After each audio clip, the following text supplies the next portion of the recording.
guys, welcome back to another episode of I Am I, the first one of year 3. Here we go, all right, starting it off. So today I want to talk about making distinctions. This is an incredibly important part of a spiritual practice. Matter of fact, it's just an incredibly important part of very practical application in life, right? Whether it be business or spirituality, this is something that's very powerful. The first thing we're going to talk about is about analyzing it in a systems analysis, right? Understanding about making distinctions with systems analysis.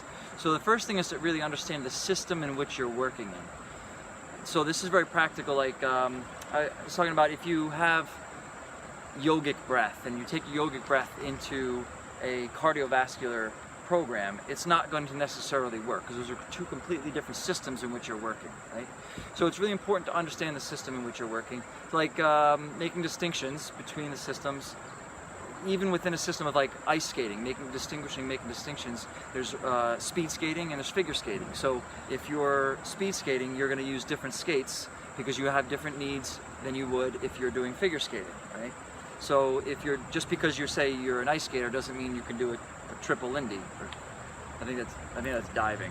It's not really skating, but whatever. So it's important to start to make these distinctions, right? And so it's really important in business to understand and make the distinction of what your demographic is, what the product really is. So it's important for marketing, branding, what you're really trying to say, what your mission statement is. All these kinds of things are really important as far as making distinctions for what you're really doing, so you can get into a very specific space of understanding how you work, right?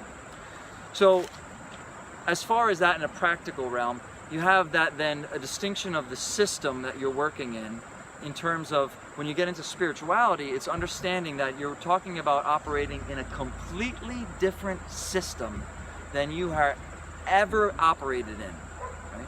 So it's making a distinction between the system that you were born and raised into and understanding that spirituality is a completely different system. Okay? So when you make this distinction in the yogic practice between the body, the mind, the intellect, the energetic body, right? All the different koshas is making these different distinctions. So it really helps us understand when we're operating in what system. So when we start to understand the way the mind works and making a distinction that the mind operates in going toward dislike and avoiding its dislikes and seeking pleasure and avoiding pain, you make that distinction so you can know when you're operating in the mind. And when you're talking about spirituality on deeper levels and operating into the self, you're talking about a completely different system. And because basically you've been operating in your mind since the day you were born, right? It's the mind and the body, and you're creating this reality through interaction through the indriya, the senses, into this world, right? And you've created now this system of your understanding. But spirituality is actually stepping out of our understanding entirely. It's stepping into a completely different domain. Right? Within the domain that we're operating in, we can start to make distinctions to help us get out of this domain and into that other domain. So there's a great teacher, Werner Erhard. He's kind of an asshole, but he's really awesome. And he has a talk online called The Heart of the Matter. It's about 3.5 hours, but it's amazing stuff, right? And he talks all about making distinctions. Just making distinctions is a really important part of like life coaching and stuff like that, right? So making a distinction, he talks about something about making a distinction between presence and the concept of something, like the presence of love in your life or the concept of love in your life, right? So when you get into the concepts, it can get all real heady and stuff like this, and which I love to do intellectually, understanding when we're talking about something intellectually, then also bringing it into some active presence in your life, and the difference between concept and presence. So he uses an example. He says if you're late, the way being late shows up in a domain of concept is going to be that you're late because. Everybody's always late because they're living in some sort of concept of why they were late and explaining why they were late. Right? But when you talk about being late in terms of domain of a presence, you're late because you're late. It doesn't matter the reason. Whether or not it's valid or not, that's not even the point. It has nothing to do with whether it's valid or not, but making the distinction that when you're talking about the presence of being late, in the domain of presence, you're late because you were supposed to be here on this time and now you're not there on this time. Without judgment, it doesn't matter. It's just you're late because you're late, right? So that was I thought it was a really interesting distinction to make. But there's tons of them. Like I teach about it a lot. You know, Brene Brown is another teacher that she talks about the distinction between shame and guilt. And that is an incredibly important distinction to make, because otherwise we're operating with all these different emotions. Most of us have never made distinctions in our emotions to really understand the difference between sorrow and grief and melancholy or depression or anxiety or what, you know, like all these different, even subtleties within each particular emotion, right?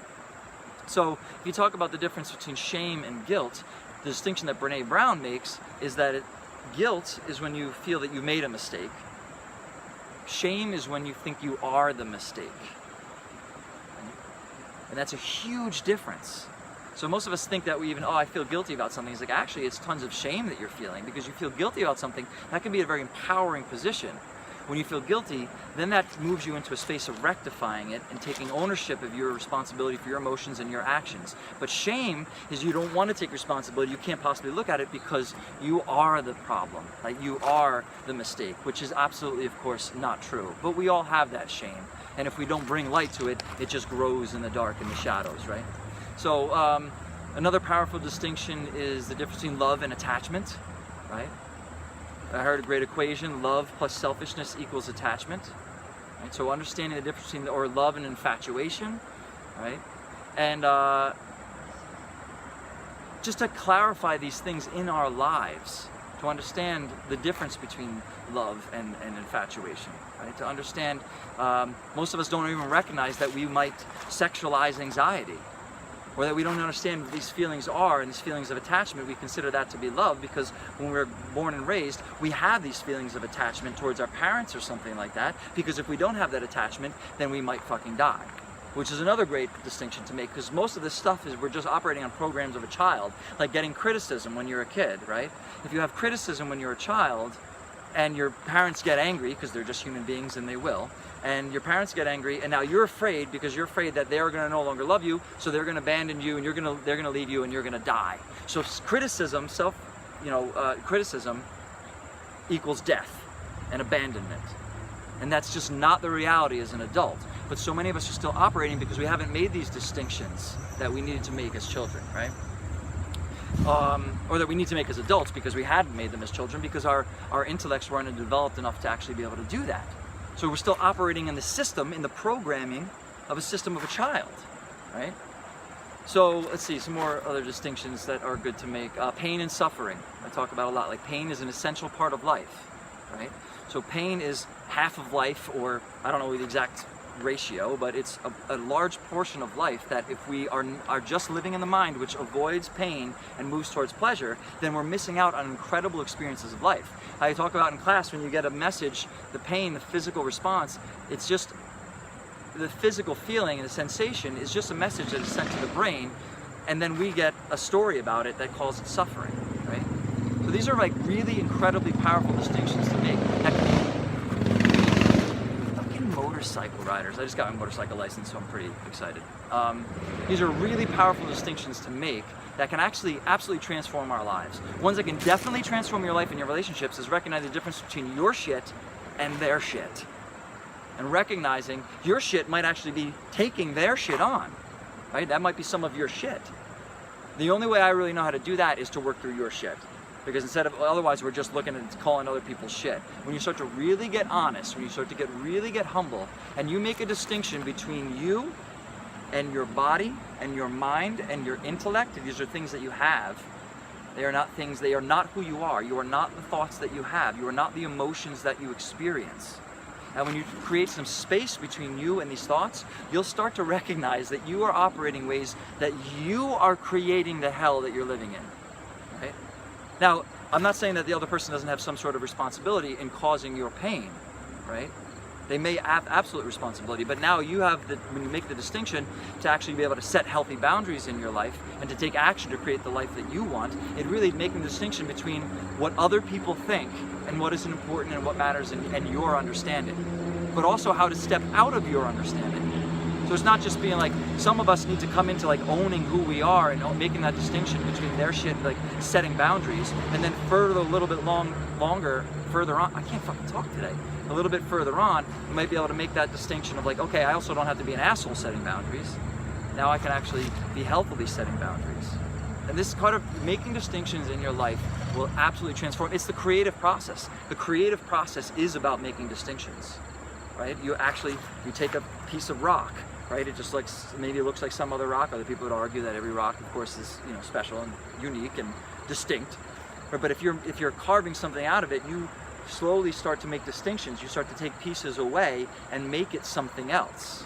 Right? So when you're creating the life that you want, it's by making distinctions and recognizing. Another one is between your wants and needs.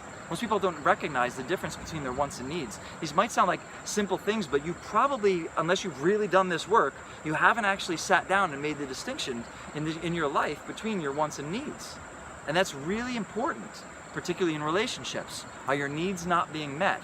And are they needs? And your needs are going to change. We need to constantly step back in and make these distinctions, because your needs are no longer what they were, particularly if you're doing self-work and growing.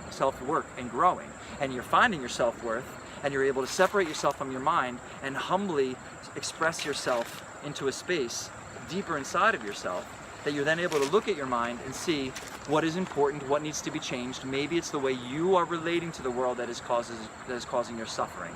That is an important distinction to make too, right? That it's not the world that causes the suffering, but how you are relating to it on deeper and deeper levels. When we connect back into the self and recognize we are not our bodies, not our minds, not our emotions, not any of that stuff, it's an incredibly life-transforming thing that we do on a daily basis. In Lakesha Lakin, I am you, you are me. Namaste.